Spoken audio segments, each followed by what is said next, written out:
Ayun, magandang gabi mga idolo ko, no? May share lang ako sa inyo na isang kakaibang nangyayari sa ating mga dragon fruit, ayan, dito sa ganitong oras, ano, sa gabi or sa madaling araw.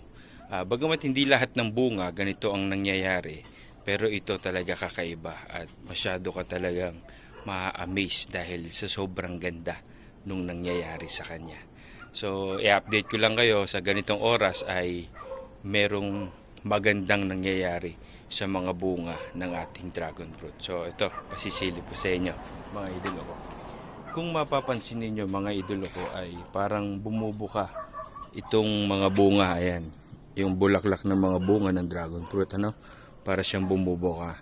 So, hahanap pa tayo.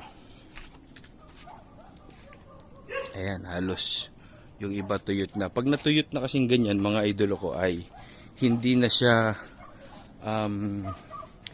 hindi na umuusbong yung laki ng dragon fruit. Kumbaga hindi na siya lumalaki basta natuyot na yung kanyang bulaklak. So ayan, wala yung hinahanap kong maganda.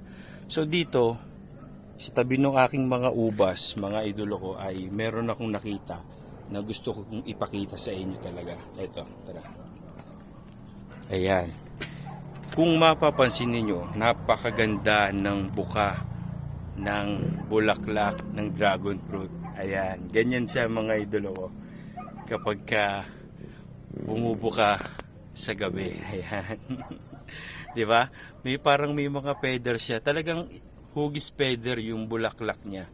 Ano? Ayan, nakikita niyo 'yan.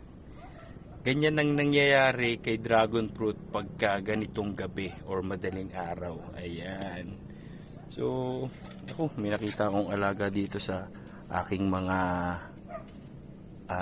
ubas. Ayan, naalisin ko yan. Kasi sisirain yan yung dahon. At baka makaapekto pa sa pagbubunga. Ayan, ubas ko yan mga idolo ko. Napatubo ko rin yan galing doon sa baba.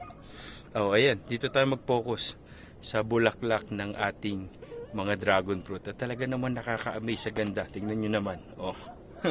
Di ba? Ayan. So, yun lang mga idolo ko at yun lang naman ang gusto kong i-share sa inyo na gusto kong makita din ninyo kung ano ba yung nangyayari sa bunga ng dragon fruit pagka ganitong oras. Ayan. Nakita nyo naman, sobrang ganda mga idolo ko, di ba?